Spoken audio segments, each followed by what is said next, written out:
So the point of summer is that the school year for everybody has a right wall, meaning that for 8 hours a day for 180 days, you're in one place, not counting homework and commuting. So once you figure out the evenings, a couple sports in the weekends, there's not a ton of time. So what happens is everybody who really wants to go to super competitive schools or be super competitive for really high quality scholarships ends up somewhat close clustered together. And the idea behind this is not that you can't take a break. The idea behind this is it has to be fun. Because if it's not fun, you're actually not going to do it because this is so intrinsically motivated, or excuse me, self is so intrinsically motivating in this. It has to be something that you really want to do. And so, from an admission standpoint, when you look at total applicants to a highly selective school, the first cut is always numbers. After numbers, it starts to become holistic. And so it becomes, if do you have the right amount of extracurriculars? Do you have decent letters? How are your essays? But that actually gets winnowed down quite a bit. And so the best way in a field where everybody is close to this right wall, we have this idea that people are normally distributed and that colleges just take however much of this tail that they want. But the actual applicant pool at a lot of highly selective schools, like in Michigan, like in Ivy, like a lot of places, looks more like this. And so if this is the median applicant for, or excuse me, the median admit for Harvard, then you have you have a long tail going this way, but so many of your students, so many of your applicants are clustered so close together. And I just don't believe there's much else you can do during the school year. Not only that, but summer gives you the chance to really do something of your own. And that's what colleges really want. Elite colleges are not in the business as much of admitting the best students as they are admitting people that are going to be amazing alumni. Everybody wants a Mark Zuckerberg of their very own. I'm not sure why Mark Zuckerberg, but that's who we picked for this example. And so the best way to show them that you're going to change the world, especially at these little super elite colleges where they operate more like a hedge fund than a traditional college, is to show them that you've already changed things. That's really what they want. One of the toughest challenges for elite admissions is separating out the people who did things out of a genuine sense of doing them, although they can tell pretty well, versus the people that are chasing an admission.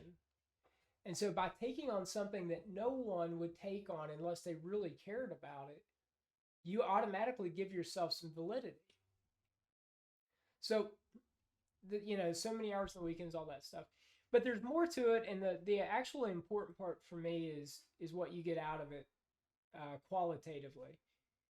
And I've had, I don't know how many kids, 200, 300 kids try things that were exceptional and extraordinary. Some of them did amazing. Some of them imploded a little bit. Nobody got hurt at the end.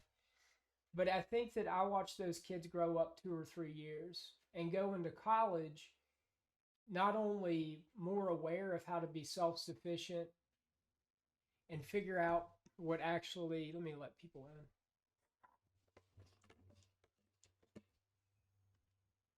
Sorry, my mouse is janky. All right.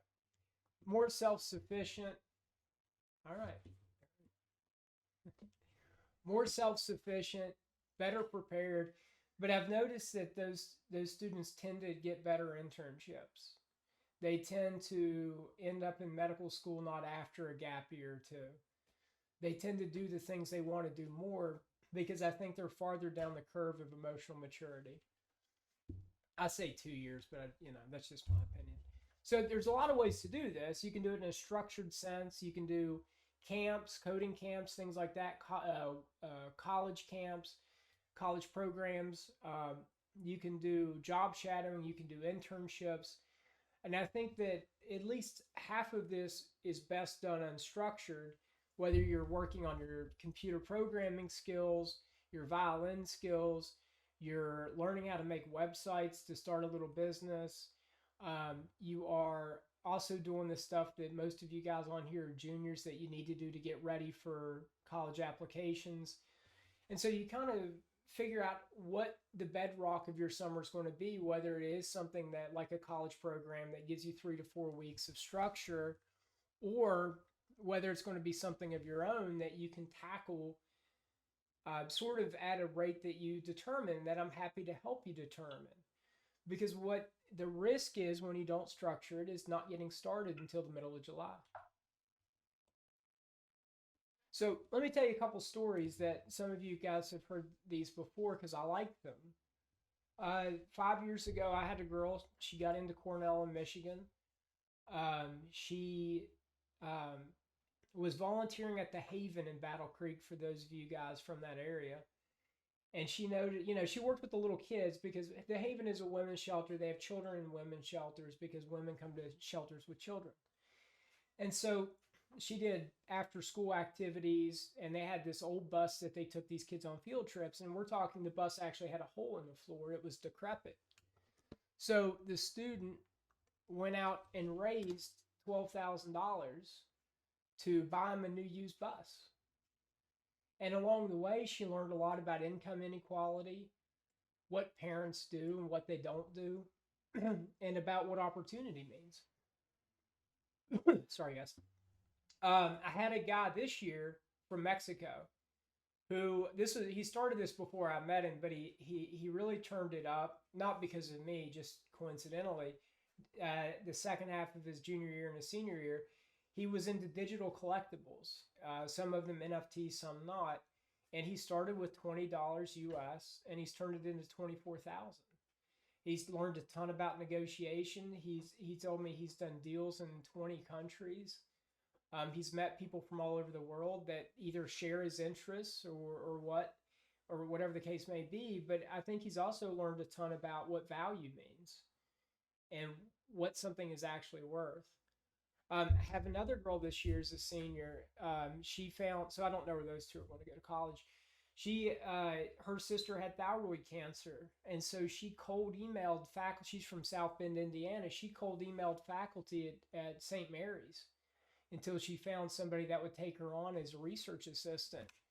And using computational biology, because the wet labs were closed because of COVID, they identified that a gene called cestrin-2 is a biomarker for ovarian cancer, opening the pathway for research, which is beginning now, as to whether or not the elimination of cestrin-2 could be a therapeutic option for a cancer that has cure rates of about 40 or 60%. And so, these are all really cool stories, right? But they didn't start out that way. It was people that made the big conscious choice to go after something, and then little decisions every day to pursue it. So I don't think there's I know every single person on this call, and I don't think there's anybody on this call that there's not that version of that out there for them. If you want it, you don't have to do it.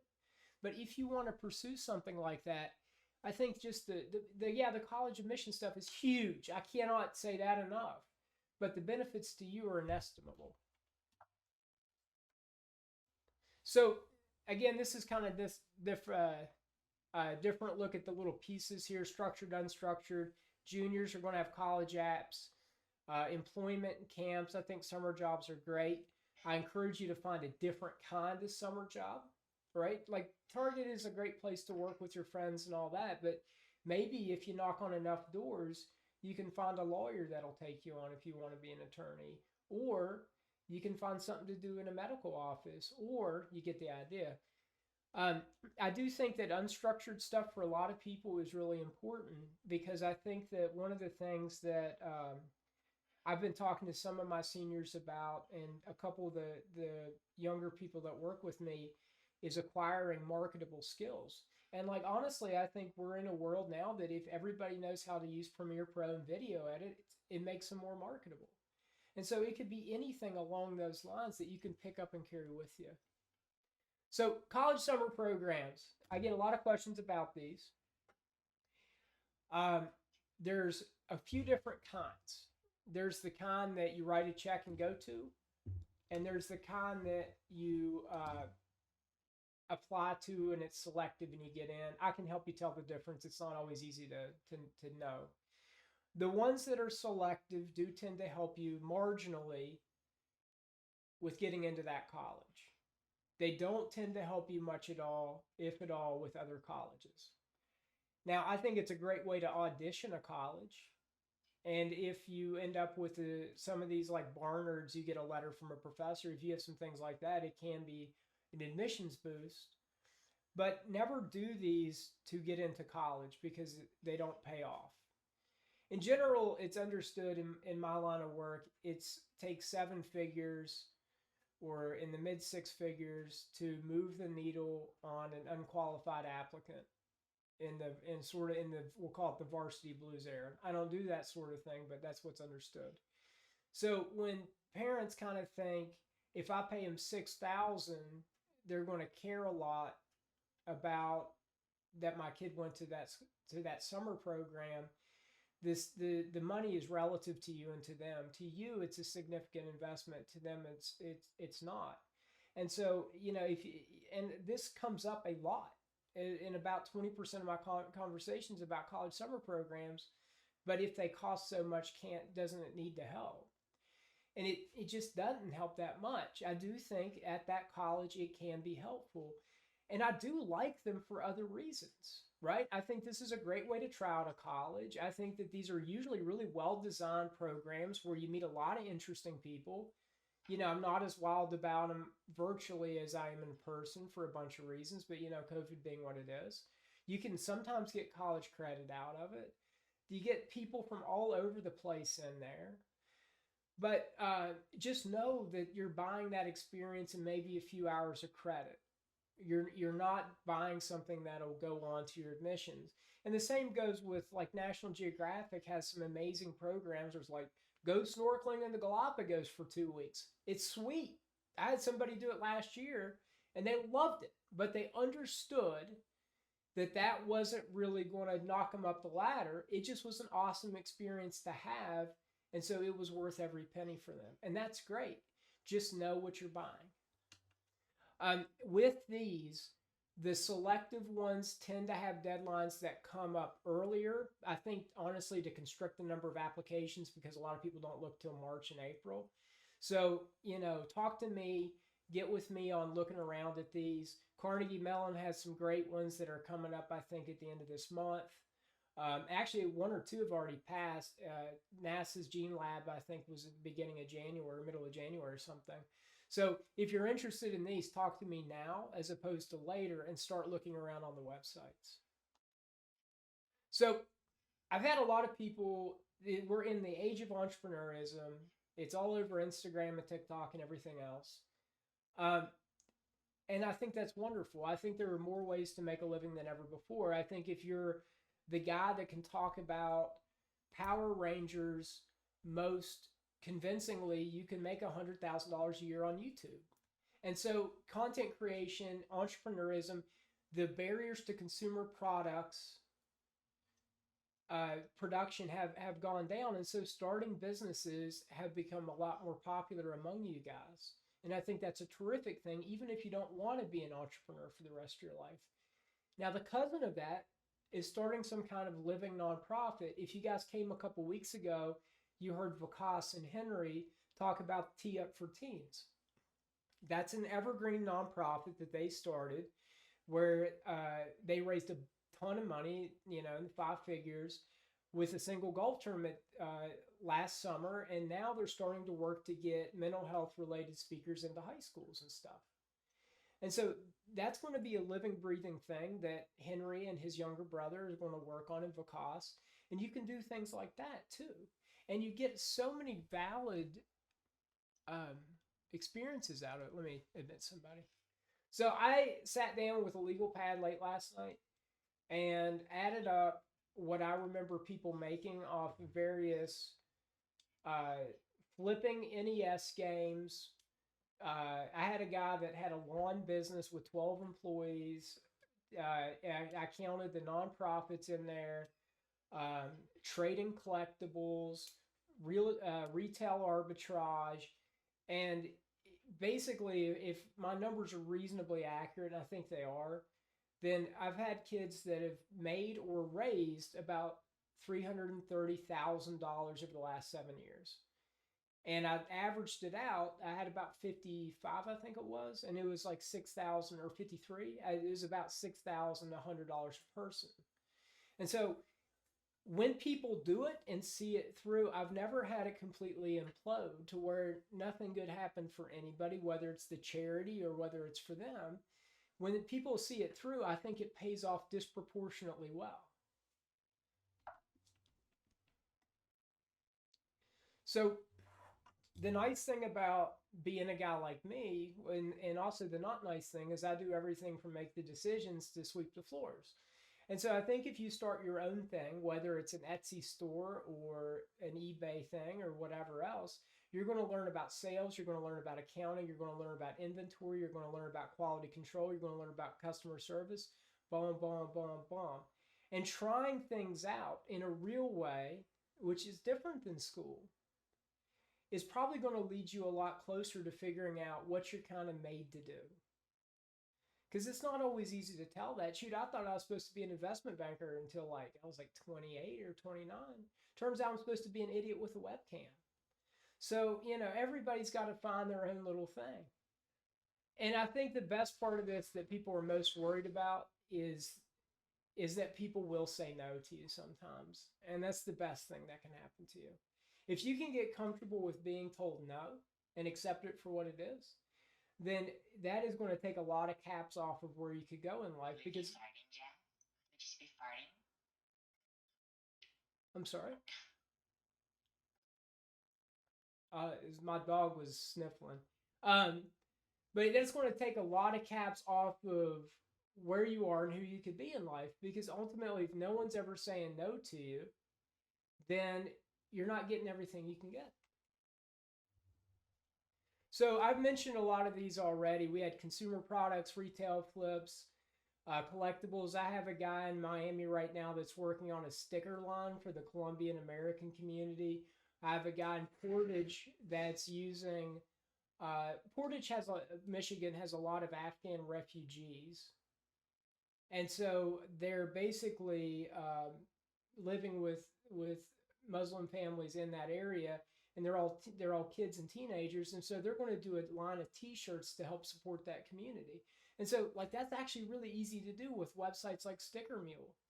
I've had people scale up things like dog feeding and babysitting and make it a little business with a real Facebook page and all that. It works. Golf, the nonprofit side, you have golf tournaments, 5K, silent auctions, Live Strong bracelets work well, donor campaigns where everybody just kind of goes and knocks on doors, digitally or in person, prepaid lawn care, tutoring, childcare, where people are volunteering to do the services in exchange for donations. And now, when you do something nonprofit, you have a big choice. You can either partner with a big charity and then hand over a check to them. They usually want you to operate independently for liability and a bunch of other reasons. Or you can basically act directly as a nonprofit. Like, I know one of my great guys in Western Michigan is thinking about doing something for a lady that has a dog rescue that she just operates independently, and that would just go straight to her. There's advantages to both. With the bigger organizations, you'll have more support, visibility, they'll have some resources for you, but they have higher administrative costs, so less goes to the actual services that are the needs that you're trying to address. So it's a very personal choice, and you can get on charity grades and figure out how many cents of every dollar goes to the charity versus administrative costs. So if you're going to do this, the first thing you got to figure out is find something you can do that you actually care about. And that's the key. Like I would never do sneaker. I would, maybe watches or something, but I would never do sneakers because I don't care. You can also do things like decide that you want to work, and let's say you want to be a coder.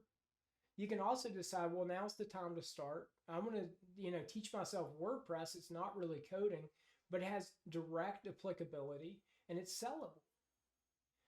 Then once you've done that, the job is really getting a first customer or launching in some other way and using word of mouth, using your social network, recruiting your friends. You have to be a you have to be an ambassador for your idea. And frankly, not everybody's going to be as excited about it as you. And that's the thing you got to remember, that when it's your thing, nobody else is going to want to work as hard or be as interested as you are. So once you're through all that, you can make some choices. I don't really think you need social media profiles for everything in the world. I think if you're dealing with people in your parents' age groups, maybe a Facebook page or get on the parent Facebook groups.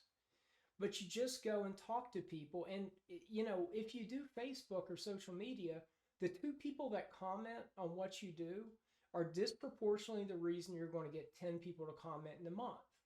So engage with everybody who engages with you because help comes from surprising places.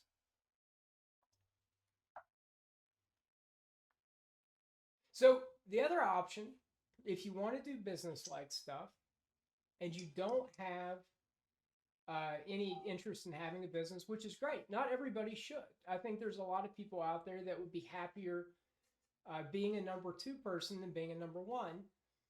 Then think about trying to get an internship.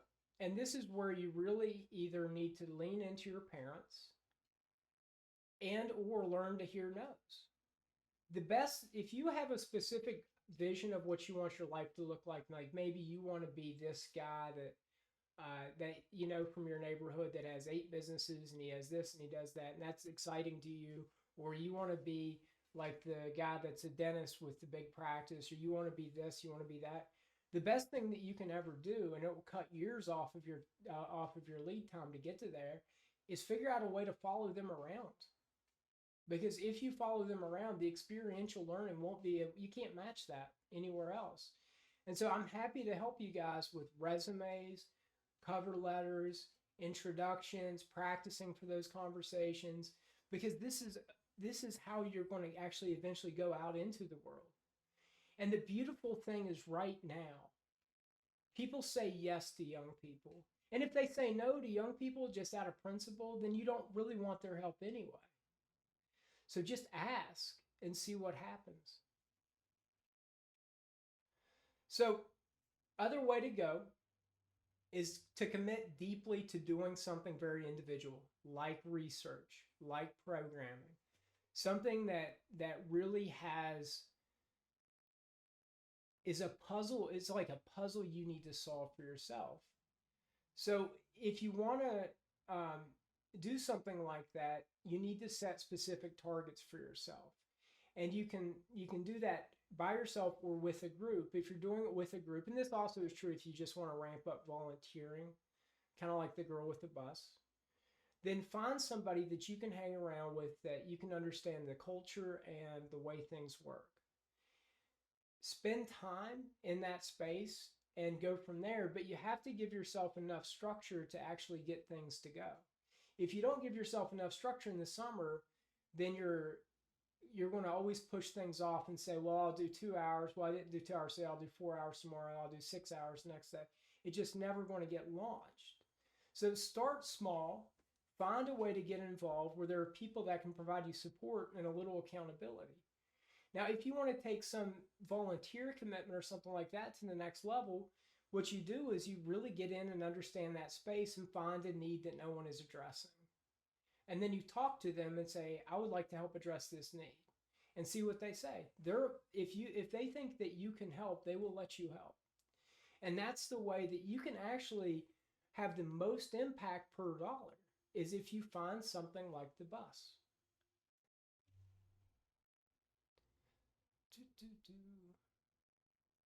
So if you want to develop more expertise, I kind of did this out of order, forgot which one we were on.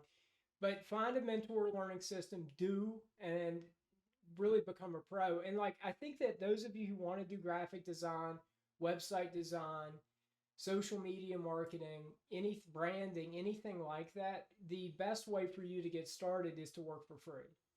So find 3 to 5 groups in your area and say, hey, look, I'll design some posts for you. I'll help update your website. I'll do this, I'll do that for free. And then those can be your portfolio that you can do, that you can use to pursue paid work. And so, but make that clear at the outset before they start passing you around as the guy that does websites for free. And that's really how you're going to overcome the barrier of being in high school, is having work done and references. So you got to ask for help. Nobody is self-made in any way, shape, or form. And if you don't ask, you're going to regret not asking. Maybe not today, maybe not tomorrow, but 10 years down the line. If you don't ask, you're not going to get. And there's so many people. You guys are great. And there's so many people out there that would be willing to actually help and support you. You just have to get them aware of your need and ask them and volunteer and be helpful and be polite. If you do that, I promise you it works out 80% of the time. So work towards your goal every day. And that means setting a goal before the beginning of summer. Find some time management stuff that works for you if you need it. Now, I like Pomodoros. I like using clocks on things. I like a lot of that stuff. I also like calendars. And you guys talk to me about that, because there's so much on the internet written about productivity. Honestly, I think there's more words written on the internet about productivity probably than like words published in the 19th century. And so productivity is a very personal thing. So if you've tried something before and it doesn't work, okay, no big deal. You've not found the right thing for yourself yet. And just be aware of who you are. You know, I don't think it's realistic, and I see people make this mistake. I had a guy that did it last year. He was like, all right, I'm going to sit down 10 hours a day. I'm going to teach myself C++ in June. I think it was Java in July, and then Python in August. It was something like that. You're just not going to do that. It's unrealistic. But then you have this expectation. You know, all of our disappointments come from expectations. You have this expectation that you need to do this, and then you're letting yourself down. It makes you anxious about it. I do. Everybody in the world, everybody on this call has done this before. Makes you anxious, can't look at it, right? And then it gets worse and worse and worse. And then you give up, and you feel dejected with yourself. Just be realistic. Life is a very long game. Those of you who are in here are like 16, 17 years old, with a couple of exceptions. You're probably going to live to 100. That's like 4 more lifetimes. You have a lot of time to acquire skills. And it's just like I always reinforce with SAT and ACT stuff, a little bit every day that's quality beats a lot and then not touching it for 2 weeks. So spend your time and energy on what you control. And don't waste time doing things that either when I say selling the unsellable on this slide, I'm talking about either trying to convince friends of yours who are uninterested that this is the greatest idea they've ever heard. Honestly, most good ideas that I've ever heard are the kind of ideas that you're not entirely sure they're a good idea. Because if it's such a brilliant idea, then somebody would have done it, is what everybody kind of thinks, right? And so some people are not going to be on board. Sometimes you're not going to get the help that you want from the person you want it when you want it, right? But that doesn't really matter. What matters is the journey. And give yourself permission to suck. You're not going to be that great at this at the beginning, at anything. You should I'm not very good at videos now. I'm not very good at the beginning of presentations now. I don't know why. I didn't used to have this problem. Now I get anxious. But you should see the very beginning of the videos I made on YouTube. They're terrible. And it took me hours and hours to shoot those. Now, am I good at it now? But I'm not. But I'm a lot better than I used to be. You have to allow yourself to just learn. And so last, back to no's again. If you get 10 no's in a row, then they start to matter. And you should maybe think about what your plan is. But one no at any given time on any given day doesn't necessarily mean that your scheme, your plan, your plot, 2 negative words in there, is flawed. It just means that somebody isn't interested in it right then, right now. So this is just kind of a little, or I don't know, worksheet thing. I'm going to send this out to everybody that's here.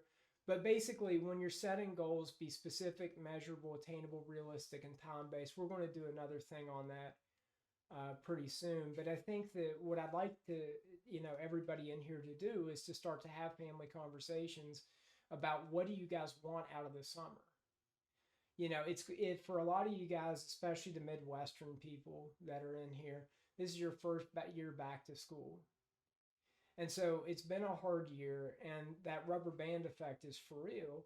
And so I think if you guys think about where you want to be next fall in March and April, then you'll be there.